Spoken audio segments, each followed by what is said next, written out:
Oh là, mec, je viens de regarder notre compte en banque et on n'a plus d'argent. Non. Eh si, alors maintenant faut faire gaffe à ce qu'on achète. C'est quoi ce carton? Une commande groupée que j'ai fait en ligne, mais t'inquiète, hein, c'est que des choses utiles qui peuvent nous servir. Du genre? Eh bien, on a ce casque des Gardiens de la Galaxie, ce jeu de société Cluedo, cet autre jeu de société Cluedo. Ouais, enfin, celui-là, je l'avais vu après l'autre et je me suis dit, c'est cool quand même, c'est un truc Batman. Je me suis dit, autant le prendre quand même, hein, c'est toujours utile. Qu'est-ce qu'on a d'autre aussi? Un casque VR, une dizaine de journaux de Mickey. Oh, pour le moment ça va. Cette vieille télé cathodique, là, et un steelbook de Gladiator 2. Non mais t'as pété un câble, mec!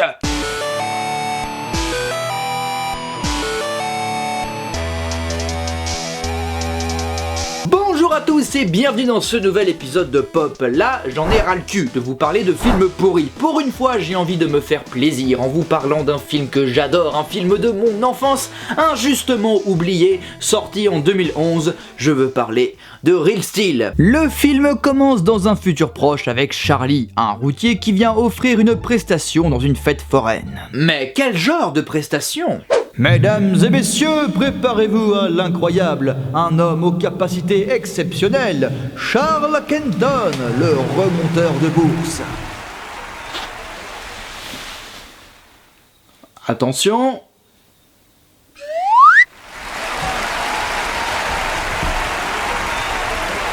Merci. Charlie est spécialisé dans le combat de robots, mais c'est aussi un gros galérien qui doit de l'argent à tout le monde. Alors quand des petites filles viennent lui demander une photo avec le robot, c'est 5 $. Ouais, bah c'est pas en extorquant de l'argent aux gosses que ça réglera tes problèmes de dette. Bien sûr que si, il faut juste ratisser large et racketter plusieurs enfants. Tu crois que je me suis offert comment cette figurine collector de Ben 10 ?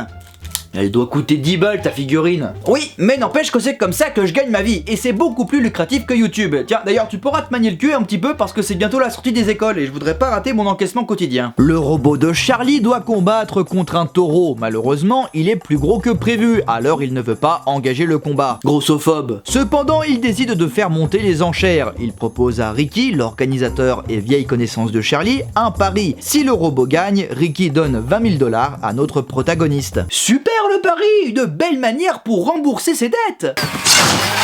Quoi? Il a perdu son pari?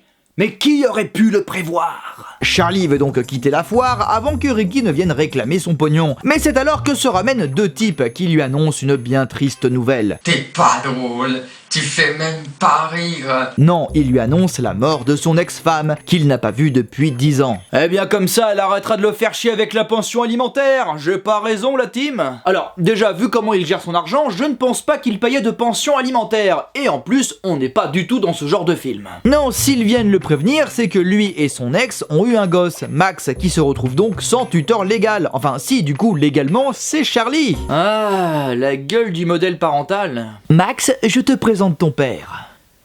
Eh, salut petit, dis-moi, t'aurais pas des clopes ou du crack? Ou alors 20 balles, j'en aurais besoin pour acheter des clopes ou du crack. Une bière? Heureusement, Charlie n'en a absolument rien à foutre de son fils et préfère laisser la garde de l'enfant à la sœur de la défunte qui souhaite récupérer Max. Le gosse? Oui, le gosse, Max, ton fils. Eh oh, calme-toi, tu vas l'avoir ton gamin. Eh, tu sais quoi Charlie? Garde le gosse, rien que pour la faire chier, ça lui apprendra cette grognasse. Mais notre Charlie national est un sacré loupard. Il voit bien que le mari de la tante est très aisé. Il profite donc de la situation pour extorquer de l'argent. Vous savez, Debra tient vraiment à adopter Max. Et moi je suis pour, mais... 75 000. C'est mon chiffre hebdomadaire quand je vais racketter les gosses de l'école Saint-Joseph. Un conseil pour vous les amis, toujours les écoles privées. C'est là où il y a le plus de fric. Cependant, Marvin, le mari, lui aussi est chaud pour adopter le gosse, mais pas tout de suite. Ah bah non, il se barre 2 mois en Italie avec sa femme, il veut pas de gosse dans ses pattes. Non mais ça va pas, non? Ah oui, c'est la vraie raison, hein. Quelle bande de fiefés enculés. Ça fera ça. 100 000 $. Ça y est bien entendu. Putain, le pauvre gamin, personne le veut, c'est fantastique. Ils conviennent d'un accord, Charlie garde l'enfant pour les vacances, ensuite le couple récupérera Max. Il rentre chez lui où il retrouve Bailey, son ami, qui l'aide dans la construction de robots. Mais c'est là que l'on rencontre enfin Max. Je suis Charlie. Moi aussi. J'ai laissé la garde à ta tante contre 50 000 $. Tu peux la fermer maintenant? C'était pas 100 000 balles tout à l'heure? Pourquoi il a menti à son fils? Au cas où il réclamerait une partie de l'argent. Non mais attends, c'est bon, il va pas... Je veux la moitié des 50 000. Ah, tu vois, tel père, tel fils. Oui, enfin bon, ça reste un enfant, il y a une manière beaucoup plus simple pour ne pas lui donner de l'argent, outre que lui mentir. File-moi la moitié de l'argent. Non!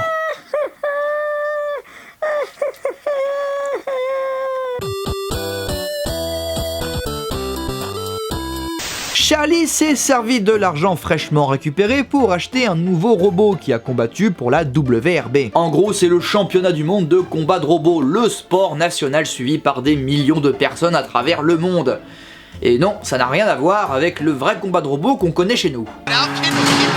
Max est très fan de combat de robots, il teste la commande vocale de la machine en parlant japonais. Où est-ce que t'as appris à parler japonais?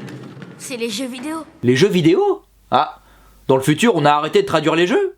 Mais du coup, les jeunes, ils ne jouent plus à Mario Kart, mais à Mario Kart. Ils ne jouent plus à Final Fantasy, mais à Final Fantasy. Et ils ne jouent pas au D mineur, mais au D mineur. C'est du chinois pour moi. Les japonais piratés, c'est les meilleurs. C'est surtout les mêmes qu'en Occident. Alors en fait... Ah non, trop tard, je remets le film. Charlie fait un peu mumuse avec son nouveau jouet, puis il part faire 1 ou 2 combats afin de se faire de la moula, comme disent les jeunes. Mais c'était sans compter sur la présence de Max, qui s'incruste à la soirée. Où je viens avec toi? Où tu vas chercher tes clés dans les égouts? Eh ben, c'est ce gosse insupportable qui va devoir se trimballer tout l'été. Eh bien, on te souhaite bonne chance, Charlie! Days all burnt toast, running late and dad jokes. Has anybody seen my lecture? I've been there, I survived. So just take my advice. Hang in there, baby. Things are crazy, but I know your future's bright. Hang in there, baby. There's no maybe.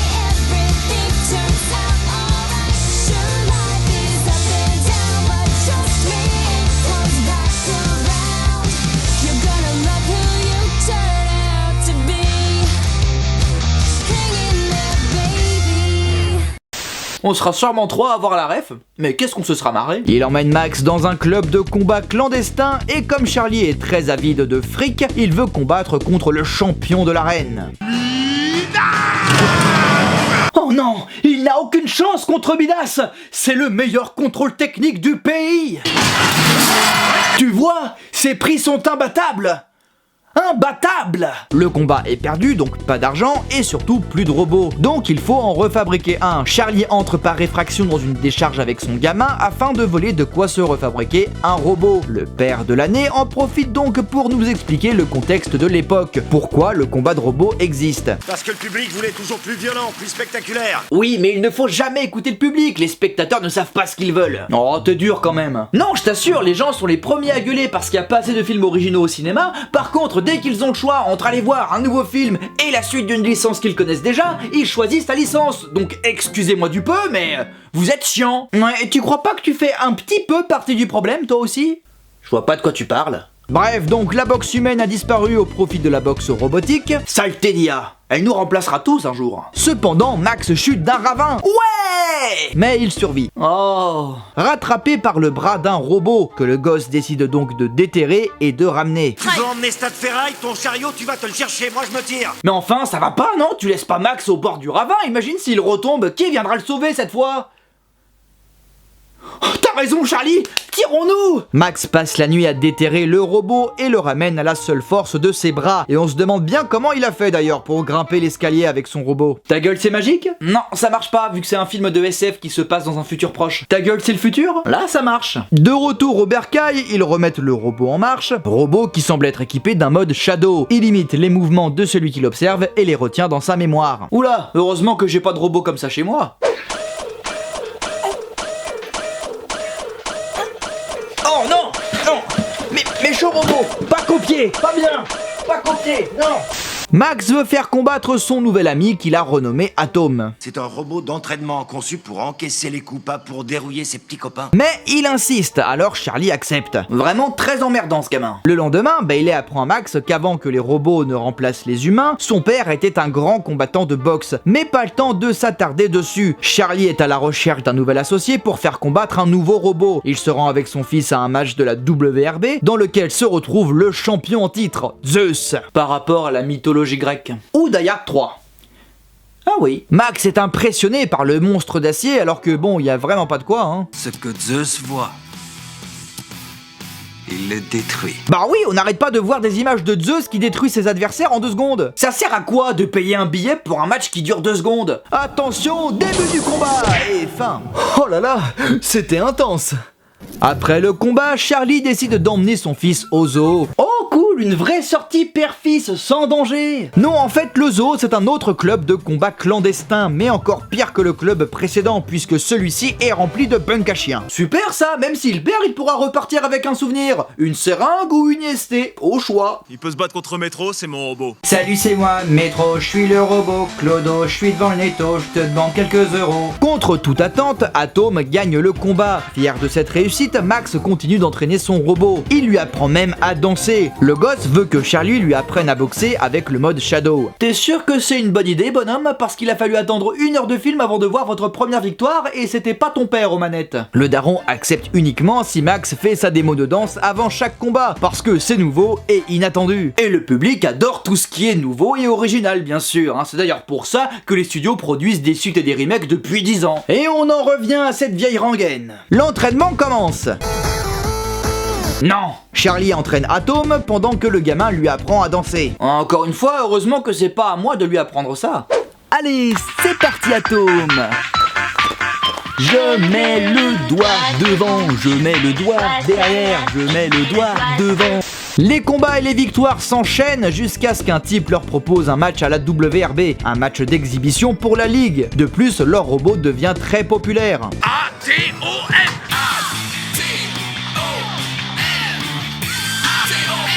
Vous vous souvenez de ce dessin animé? C'est nul. Pendant la préparation du match, nos amis sont convoqués par Farah Lemkova, la personne qui gère la carrière de Zeus, le champion on le rappelle. Elle les a fait venir afin de leur proposer de racheter Atom. Il ferait un bon robot d'entraînement pour Zeus. Max le prend plutôt mal et refuse la proposition. Bah oui, surtout que ça ferait bizarre de vendre Atom, Le film tente d'humaniser ce personnage depuis le début, donc le vendre ce serait comme vendre un humain. Et ça ferait de Max un trafiquant. Ou un proxénète.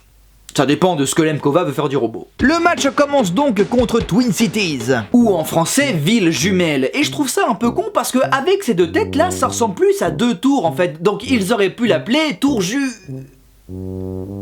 C'est très bien Twin Cities, c'est très bien. Et Charlie gagne le match en A-round. Max en profite pour lancer un petit pic à l'équipe Zeus qui voulait racheter Atom il y a 5 minutes à peine. Ça vous dirait de voir un petit nouveau de la part se combattre pour le titre?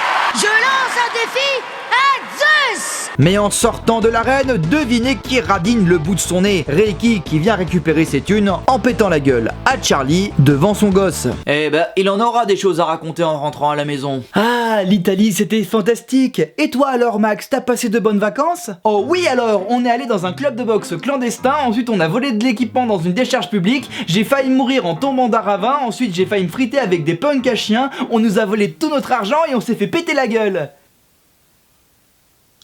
Cool. Charlie a conscience que c'est parti trop loin, alors il rappelle la tante pour qu'elle vienne récupérer l'enfant. Max est très déçu et Charlie est dégoûté. D'ailleurs, il ne récupère même pas l'autre moitié de l'argent prévu par le mari. Ah, c'est con ça, t'aurais au moins pu récupérer les 50 000 balles, foutu pour foutu. Il revient se blottir dans les bras de Bailey, ils s'avouent leurs sentiments l'un à l'autre, car oui, ils n'étaient pas ensemble à la base. Quand bien même la tension entre Wolverine et la guêpe était incroyablement tendue dès le début. T'es encore là, toi? On dirait ton père. Bizarre de dire ça juste après l'avoir langoureusement galoché. Elle lui remonte le moral, alors Charlie part donc voir Max pour s'excuser auprès de lui et lui informe que l'équipe Zeus a accepté le défi lancé par le gamin. Bienvenue, mesdames et messieurs, au New York Bing Arena. Ouah, bing! C'est fou comme ce film qui est censé se passer dans le futur prend soudainement un sacré coup de vieux. Allez, c'est parti pour le match. On retrouve Reiki qui parie contre Atom. Tranquille, mon frère. Waouh, il maîtrise toutes les cultures. Le combat commence, Atom se fait dérouiller mais il encaisse le coup et arrive même à en foutre un bon paquet au champion jusqu'à ce que Zeus casse le contrôle vocal du challenger. Charlie doit donc finir le combat en mode Shadow et finalement le match se termine sans que Atom finisse au tapis mais en y envoyant le champion au moins une fois. Zeus gagne tout de même au point mais tout le monde est époustouflé par la performance du challenger. Il a perdu le match mais il a gagné le public. Le champion du public? Ouais, moi ça me plaît bien. Max appelle enfin Charlie papa, fondu au blanc et fin. J'adore ce film. Je ne suis pas un grand fan du travail de Shawn Levy à la base. Habitué à des comédies plutôt moyennes, on ne le voyait pas vraiment à la barre de ce genre de projet. Et pourtant, il fait bien le café. Bon, c'est surtout qu'il a bien été encadré par Spielberg qui était producteur dans ce projet. Mais quand même, ça fonctionne. Le duo Charlie et Max est parfait. Et même si ce récit initiatique peut sonner un peu cliché, un road / buddy movie avec deux personnages qui se détestent au début puis apprennent à s'apprécier à la fin, eh bien il faut admettre que ça fonctionne, de par le fait que le contexte de la boxe robotique est un concept assez original, en plus de raconter quelque chose sur le public qui à notre époque demande toujours plus loin, toujours plus haut, toujours plus fort. Mais ça raconte aussi la vision actuelle du sport, de la boxe, où le spectacle compte plus que la performance. Hugh Jackman est aussi super dans ce rôle. À l'époque, le personnage de Wolverine commençait vraiment à lui coller à la peau. Là, il part dans une toute autre direction. C'est génial, et la fin me fait toujours lâcher une petite larmichette. Cette scène où tu vois Charlie combattre en mode Shadow et sourire en retrouvant des vraies sensations de boxeur, s'éclater comme il le faisait autrefois sous le regard de sa copine et de son fils qui découvre enfin son père. C'est simple, mais c'est beau. C'est over the top avec des robots qui font la bagarre. Comment ne pas aimer ce film? Ouais, il est super, mais c'est pas ça qui va nous aider à renflouer les caisses. Je sais. Et qu'est-ce que tu proposes?